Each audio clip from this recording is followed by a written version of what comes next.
નમસ્કાર વિદ્યાર્થી મિત્રો, મારી યુટ્યુબ ચેનલ સંજય પટેલમાં આપ સૌનું હાર્દિક સ્વાગત છે. મિત્રો, આજના વિડીયોની અંદર આપણે ધોરણ 4 વિષય છે આસપાસ, જેનો પાઠ 9મો કે જેનું નામ છે બદલાતા કુટુંબો. આ પાઠના સમજૂતી અને તેના પ્રશ્નો અને તેના જવાબો વિશે શીખવાના છીએ. વિદ્યાર્થી મિત્રો, જો તમે મારી ચેનલમાં નવા હોય તો મારી ચેનલને જરૂરથી સબસ્ક્રાઇબ કરો. વિડીયો સારો લાગે તો લાઇક કરો, શેર કરો અને બેલ નોટિફિકેશન ઓન કરો, જેથી મારા આગળના નવા વિડીયો પણ આપને મળતા રહે.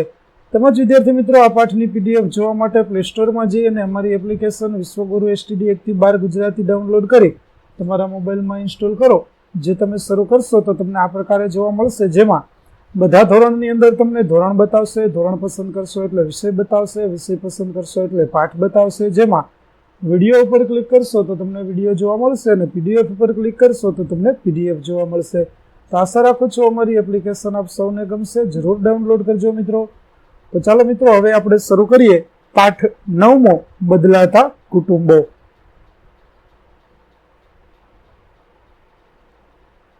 અહીં કેટલાક કુટુંબોના ચિત્રો છે. આ કુટુંબો કિરણ, સુમી અને દીપાલીના છે. આ ચિત્રોને આધારે વિવિધ જાણકારી મેળવીએ.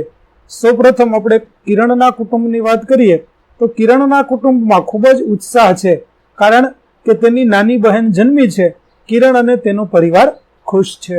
જો અહીં આપણને એક દવાખાનાનું ચિત્ર આપ્યું છે, જેમાં તમે જોઈ શકો છો કે કિરણ અને તેનો પરિવાર દવાખાનાની અંદર હોય. આ પ્રકારનું દ્રશ્ય આપણને જોવા મળી રહ્યું છે. ચાલો ચિત્ર જુઓ અને લખો. હવે કિરણના કુટુંબમાં હવે કેટલા સભ્યો થયા? તો જુઓ, ચિત્ર જોતા આપણને ખબર પડે છે કે કિરણ છે, તેની મમ્મી છે, તેના દાદા છે, દાદી છે, તેના પપ્પા છે અને કિરણની હવે નાની બહેન આવી. એટલે કુલ મળી અને કિરણના પરિવારની અંદર પહેલા 5 સભ્યો હતા. હવે કિરણની નાની બહેનનો જન્મ થવાથી કુલ 6 સભ્યો થયા. ચાલો વાત કરીએ. કિરણના કુટુંબમાં તેની નાની બહેન જન્મી. હવે તેના ઘરમાં કઈ કઈ બાબતોમાં ફેરફાર થશે? જેમ કે કિરણ તેનો દિવસ કેવી રીતે વિતાવશે?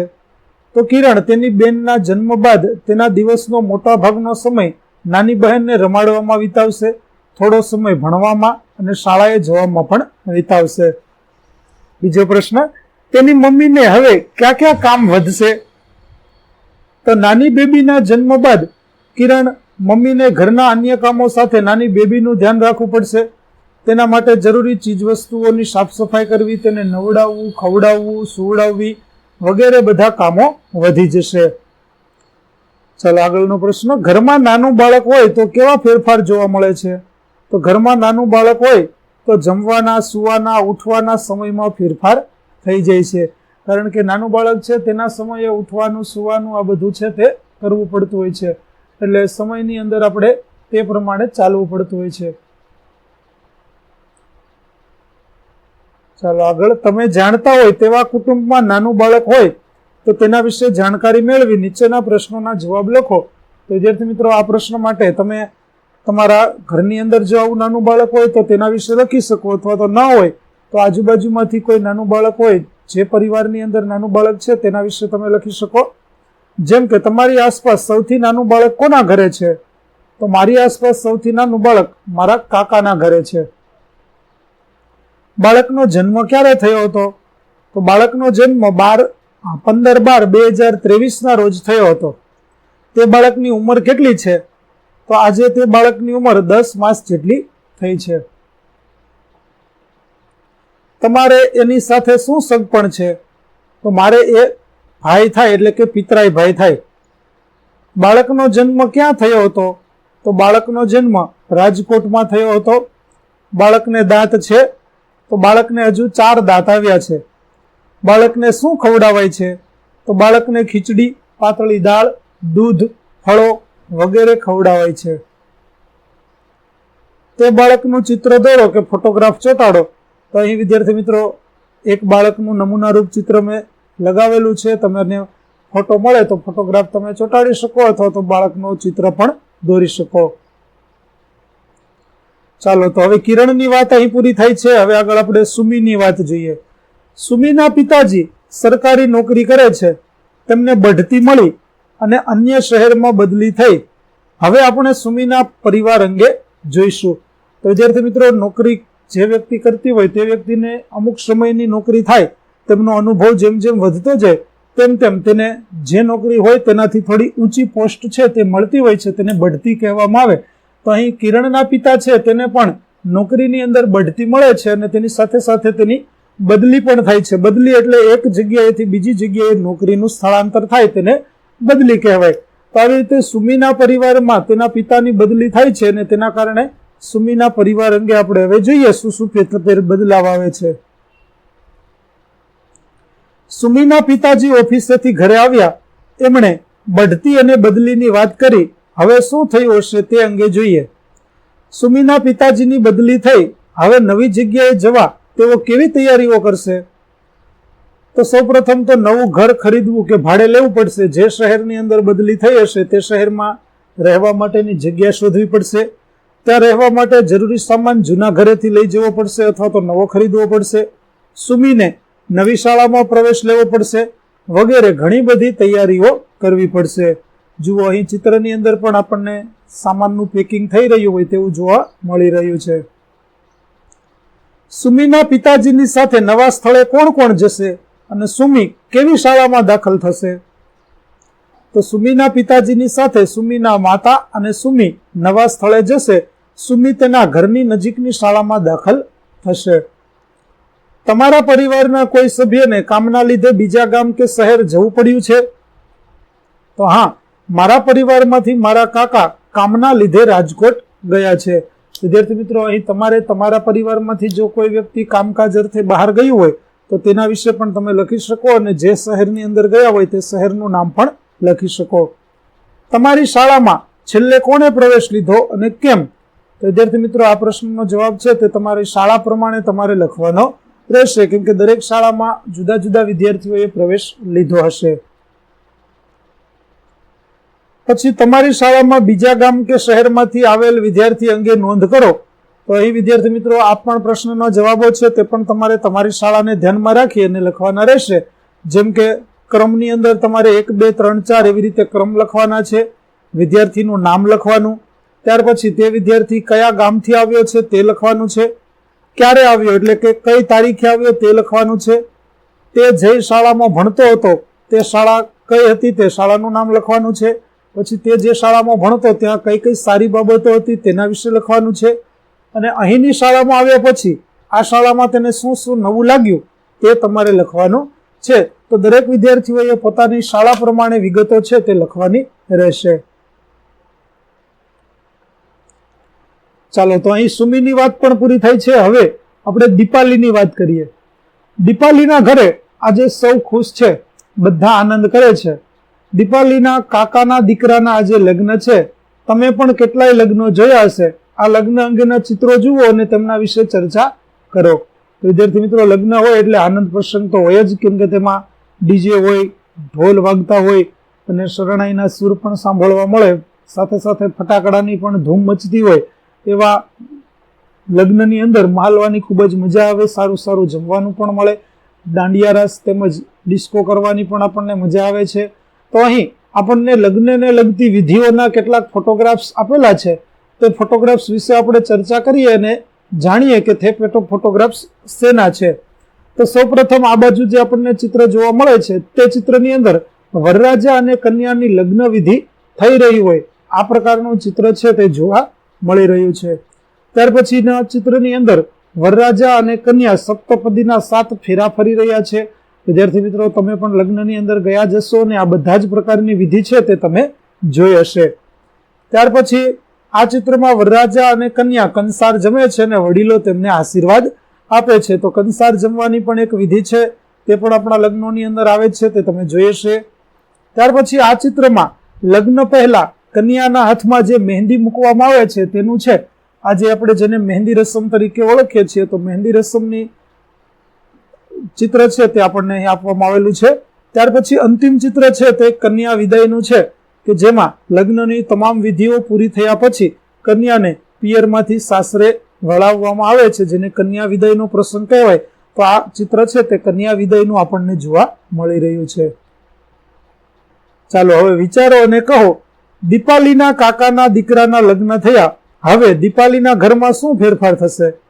તો દીપાલીના કાકાના દીકરાના લગ્ન થતા તેમના ઘરમાં એક નવા સભ્યનો ઉમેરો થશે અને દીપાલીને ભાભી મળશે. બીજો પ્રશ્ન, દીકરી સાસરે જાય ત્યારે તેના ઘરે કેવું પરિવર્તન થશે? તો તેના માતા પિતાના ઘરે, તેના પિતાના ઘરે થોડો દુઃખનો માહોલ હશે. તેનું ઘર સૂનું સૂનું થઈ જશે. જે કામ તે કરતી હોય તે કામ હવે તેની મમ્મી કે બહેનને કરવું પડે. આમ દીકરી સાસરે જાય ત્યારે ઘરમાં તેની ખોટ વર્તાય છે. ચાલો, તમારા માતા અને કાકી સાથે વાત કરો અને પૂછો અને તેના આધારે પ્રશ્નોના જવાબો છે તે આપણે લખવાના છે. જેમ કે પ્રથમ પ્રશ્ન છે, તેઓ લગ્ન પહેલા ક્યાં રહેતા હતા? તો વિદ્યાર્થી મિત્રો, અહીં હું નમૂનારૂપ પ્રશ્ન લખું છું. તમારે તમારા મમ્મી પપ્પાને પૂછી અને તેના વિશે લખવાનું છે કે મારા મમ્મી લગ્ન પહેલા તેમના પપ્પાના ઘરે રહેતા હતા. એટલે કે તમારા મામાનું ઘર જે હોય તે તમે પણ લખી શકો, તેના ગામનું નામ પણ લખી શકાય. ત્યાર પછી તે સમયે તેમના કુટુંબોમાં કયા કયા સભ્યો હતા? તો મારા મમ્મીના કુટુંબમાં તેમના મમ્મી, પપ્પા, ભાઈ, બહેન વગેરે સાથે રહેતા હતા. તમારા કુટુંબમાં છેલ્લે કોના લગ્ન થયા છે? તો મારા કુટુંબમાં છેલ્લે મારા કાકાના લગ્ન થયા હતા. લગ્ન પ્રસંગે ભોજનમાં શું બનાવ્યું હતું? તો લગ્ન પ્રસંગે ભોજનમાં 2 મીઠાઈ, રોટલી, શાક, સલાડ, દાળ ભાત, છાશ, પાપડ વગેરે બનાવવામાં આવ્યું હતું. ત્યાર પછી શું તમારા મિત્રો સાથે વાત કરો અને તેમના કુટુંબોમાં લગ્ન દરમિયાન શું કરવામાં આવે છે તે વિશે લખો. ચાલો, વર અને કન્યા કેવા કપડાં પહેરે છે? તો વર શેરવાની પહેરે છે અને માથે સાફો બાંધે છે, જ્યારે કન્યા ચણિયા ચોળી કે સાડી પહેરે છે અને ઘણા બધા આભૂષણો એટલે કે ઘરેણાં પણ પહેરે છે. ચાલો, ત્યાર પછી લગ્નમાં કેવા ગીતો અને નૃત્યો કરવામાં આવે છે? તો લગ્નમાં દરેક રિવાજ માટે અલગ અલગ ગીતો ગવાતા હોય છે અને વિસ્તાર પ્રમાણે નૃત્યો પણ કરવામાં આવે છે. ખાસ કરીને રાસ ગરબા લેવામાં આવે છે, જેને આપણે દાંડિયા રાસ કહીએ છીએ.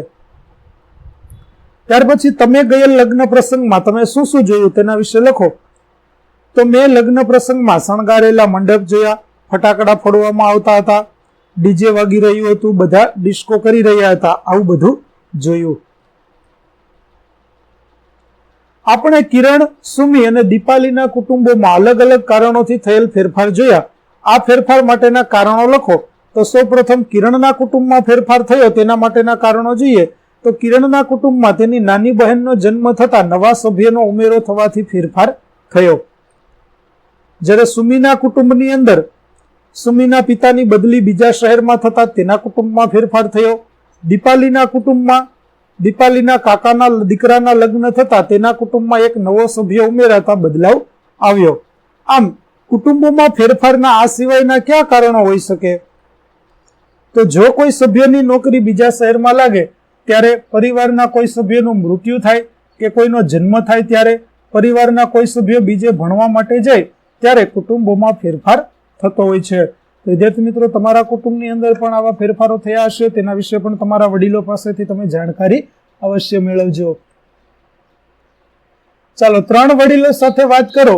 એક તમારા કુટુંબમાંથી, એક તમારા મિત્રના કુટુંબમાંથી અને તમારા પડોશીના કુટુંબમાંથી. તેઓને આ વિગતો પૂછો અને કોષ્ટક પૂર્ણ કરો. જેમ કે વિગત છે, કુટુંબ અહીં છેલ્લા કેટલા વર્ષોથી રહે છે? તો તમારું કુટુંબ છે તે તમારે તમારા વડીલોને પૂછીને જ વિદ્યાર્થી મિત્રો આ જવાબો લખવાના છે. માટે હું અહીં જવાબ કઈ આપતો નથી, પણ તમને સમજાવું છું કે તમારે કઈ વિગતો લખવાની છે. તો કુટુંબ કેટલા વર્ષથી તે ગામમાં કે શહેરમાં રહો છો? તમારા મિત્રનું કુટુંબ કેટલા વર્ષથી રહે છે અને પડોશીનું કુટુંબ કેટલા વર્ષથી રહે છે? બીજો પ્રશ્ન છે, અહીં આવ્યા પહેલા કુટુંબ ક્યાં રહેતું હતું? એટલે કે દાખલા તરીકે તમે રાજકોટની અંદર રહો છો, તો રાજકોટ આવ્યા તે પહેલા તમે ક્યાં રહેતા હતા? તેવી રીતે તમારા મિત્રનું અને પડોશીનું કુટુંબ ક્યાં રહેતું હતું તે પણ તમારે જાણીને લખવાનું છે. પછીનો પ્રશ્ન છે કે આજે કુટુંબમાં કેટલા સભ્યો છે? તો તમારા કુટુંબમાં જેટલા સભ્યો હોય તે સંખ્યા લખવાની છે, તમારા મિત્રના કુટુંબની સંખ્યા લખવાની અને પડોશીના કુટુંબની સંખ્યા લખવાની. પછીનો પ્રશ્ન છે, 10 વર્ષ પહેલા કુટુંબમાં કેટલા સભ્યો હતા? તો તે સંખ્યા તમારે લખવાની છે. આજથી 10 વર્ષ પહેલા તેમાં કેટલી સંખ્યા હતી? પછી કુટુંબમાં છેલ્લા 10 વર્ષમાં ફેરફારના શું કારણો હતા? તો સંખ્યામાં કાં તો વધારો થયો હશે અથવા તો ઘટાડો થયો હશે, તો આ વધારો કે ઘટાડો થવા પાછળ કયું કારણ હતું તે પણ તમારે લખવાનું છે. પછી તમે આ બધા ફેરફારો વિશે શું અનુભવો છો? આ ફેરફારો થયા તેના માટે તમને કયા કયા કારણો જવાબદાર લાગે છે અને તમને આ ફેરફારો ગમ્યા કે ન ગમ્યા તે પણ તમારે લખવાનું રહેશે. મારું કુટુંબ ગઈકાલે, આજે અને આવતીકાલે. બધા કુટુંબોમાં કોઈ એક અથવા બીજા અલગ અલગ કારણોના લીધે ફેરફાર આવે છે. તમારા કુટુંબમાં શું ફેરફાર આવ્યો છે? જ્યારે તમારા દાદા અને દાદી નાના બાળકો હતા ત્યારે શું તમારું કુટુંબ આજે હતું એવું જ હતું? તેની દાદા દાદી સાથે તમારે ચર્ચા કરવાની છે. તમને સીતાના કુટુંબના વૃક્ષ વિચિત્ર જે તમે ધોરણ 3 માં ભણ્યા તે યાદ છે? તમે પણ તમારું કુટુંબ વૃક્ષ દોર્યું હશે. ચાલો ગયા વર્ષની જેમ નોટબુકમાં કુટુંબ વૃક્ષ દોરીએ. તો આપણા પરિવારના જેટલા સભ્યો હોય તે પ્રમાણે આપણે કુટુંબનું વૃક્ષ છે તે તમારે નોટબુકની અંદર દોરવાનું છે. તમારા દાદા અથવા દાદી તમારી ઉંમરના હતા ત્યારે તેઓના કુટુંબમાં કેટલા સભ્યો હતા? તમારી નોટબુકમાં તેમના કુટુંબનું વૃક્ષ દોરો. જુઓ, અહીં મેં નમૂના રૂપે કુટુંબ વૃક્ષ છે તે આપેલું છે, જેમાં દાદાના કુટુંબ વૃક્ષમાં કુલ 7 સભ્યો હતા, જેમાં દાદા, દાદાના ભાઈ, દાદાના બીજા ભાઈ અને દાદાના બહેન. ત્યાર પછી દાદાના પપ્પા, દાદાના મમ્મી અને દાદાના દાદા. તો આટલા લોકો છે તેમના કુટુંબની અંદર હતા. તો વિદ્યાર્થી મિત્રો, તમારે પણ તમારા દાદા દાદીને પૂછી અને તેના આધારે આવી રીતે તમારું કુટુંબ વૃક્ષ છે તે તમારે બનાવવાનું છે. તમે પોતાને, તમારા ભાઈ બહેન, માતા અથવા પિતાને એ કુટુંબ વૃક્ષમાં જોઈ શકો છો? તો તેમાં ના, એ કુટુંબ વૃક્ષમાં આમાંનું કોઈ જોઈ શકાતું નથી, કારણ કે તેમાં તે કોઈ હશે નહીં, કારણ કે તે કુટુંબ વૃક્ષ છે તે દાદાના સમયનું કુટુંબ વૃક્ષ હશે, એટલે તેમાં તમને કોઈને તમે જોઈ શકશો નહીં. હવે તમારા વર્તમાન કુટુંબનું વૃક્ષ તમારી નોટબુકમાં દોરો. આજે તમારા કુટુંબમાં કયા કયા સભ્યો છે, તમારા દાદા દાદી ક્યાં છે, આ કુટુંબ વૃક્ષમાં તમે ક્યાં છો તે તમારે હવે દોરવાનું છે. તો ચાલો આપણે તેને દોરીએ. જુઓ, સૌપ્રથમ દાદા અહીં છે, અહીં દાદાના ભાઈ છે, અહીં બીજા ભાઈ છે, અહીં દાદાના બહેન છે, અહીં દાદાના પપ્પા છે, દાદાના મમ્મી છે અને દાદાના દાદા છે. તો આ પ્રકારે કુટુંબ વૃક્ષ દોરવામાં આવ્યું છે. આ પ્રકારે તમારે તમારા કુટુંબનું વૃક્ષ દોરવાનું રહેશે. ચાલો વાત કરીએ. તમારા દાદા અથવા દાદીના બાળપણનું કુટુંબ વૃક્ષ તમારા અત્યારના કુટુંબ વૃક્ષ કરતા કેવી રીતે જુદું પડે છે? તો શાળાએ પાછા જઈએ. તમે ભણી ગણીને શું બનવા માંગો છો? તો હું ભણી ગણીને ડોક્ટર, વકીલ, શિક્ષક, પોલીસ, એન્જિનિયર બનવા માંગુ છું. આમાંથી વિદ્યાર્થી મિત્રો તમે જે બનવા માંગતા હોય તે એક જ જવાબ તમારે લખવાનો છે. અને જો તમે અન્ય કંઈ બનવા માંગતા હોય અને અહીં જવાબ ન લખ્યો હોય તો તમે તે જવાબ પણ લખી શકો છો. ત્યાર પછી તમારા ઘરમાં સૌથી વધુ કોણ ભણ્યું છે? તો મારા ઘરમાં સૌથી વધુ મારા પપ્પા ભણ્યા છે. ત્યાર પછી તમારા ઘરમાં સૌથી ઓછું કોણ ભણ્યું છે? તો મારા ઘરમાં સૌથી ઓછું મારા દાદી ભણ્યા છે. ચાલો પછી શોધી કાઢો અને લખો, તમારા પડોશમાં એવા કોઈ બાળકો છે જેમને શાળા છોડવી પડી હોય, શા માટે? તો બાળકોના માતા પિતા શાળાની ફી ભરી શકે તેમ ન હોય, બાળકો ઘરની નજીક કોઈ શાળા ન હોય, બાળકોને ભણવામાં રસ ન હોય, માતા પિતા નિરક્ષર હોય અને ઘરમાં નાનું બાળક હોય તેની જવાબદારી મોટા બાળકને સોંપીને તેઓ કામ પર જતા હોય, તો આવા બાળકો છે તેઓ શાળાએ જતા નથી અને તેમને શાળા છોડવી પડે છે. તો અત્યારે આ બાળકો શું કરે છે? તો આવા બાળકો ચાની લારી પર, બાંધકામ સાઇટ પર, ફેક્ટરીમાં કે હોટેલમાં કામ કરતા જોવા મળી શકે છે. ચાલો, હાલમાં તમારા કુટુંબમાં કોઈના લગ્ન થયા છે? કોના? તો હાલમાં મારા કુટુંબમાં મારા કાકાના લગ્ન થયા છે. વર અને કન્યાની ઉંમર કેટલી હતી? તો વરની ઉંમર 25 વર્ષ અને કન્યાની ઉંમર 23 વર્ષ હતી. વિદ્યાર્થી મિત્રો, ભારત સરકારે કાયદા દ્વારા વર અને કન્યાની ઉંમર છે તે નક્કી કરેલી છે, જેમાં લગ્ન માટે વરની ઉંમર છે તે 21 વર્ષ હોવી જોઈએ અને કન્યાની ઉંમર છે તે 18 વર્ષ કરતા વધારે હોવી જોઈએ, તો જ તેમના લગ્ન થઈ શકે. જો આ પહેલા લગ્ન કરવામાં આવતા હોય તો કાયદાકીય રીતે તેને બાળ લગ્નો ગણવામાં આવે છે અને બાળ લગ્નો માટે સજા પણ થાય છે. ચાલો, તેઓએ કેવા પ્રકારના કપડાં પહેર્યા હતા? જેમાં કન્યાના કપડાં તો સાડી અને ઘણા બધા ઘરેણા પહેરેલા હતા, જ્યારે વરે શેરવાની, ધોતી અને પાઘડી બાંધેલી હતી. તો વિદ્યાર્થી મિત્રો, અહીં આપણો પાઠ 9 બદલાતા કુટુંબોના પાઠની સમજૂતી અને તેમાં આવતા પ્રશ્નો અને તેના જવાબો પૂરા થાય છે. આગળના પાઠની સમજૂતી અને તેના પ્રશ્ન જવાબ મેળવવા માટે મારી ચેનલને જરૂરથી સબસ્ક્રાઇબ કરો. તેમજ પીડીએફ જોવા માટે પ્લે સ્ટોરમાંથી અમારી એપ્લિકેશન વિશ્વગુરુ STD 1 થી 12 ગુજરાતી ડાઉનલોડ કરો, જેમાં આપને ધોરણ 4 તમામ વિષયના સ્વાધ્યાય સોલ્યુશન, સ્વાધ્યાયપોથી સોલ્યુશનની પીડીએફ પણ જોવા મળશે. તો આશા રાખું છું અમારી એપ્લિકેશન આપ સૌને ગમશે. જરૂર ડાઉનલોડ કરજો. ફરી મળીશું આપણે નવા પાઠની અંદર. ત્યાં સુધી આવજો.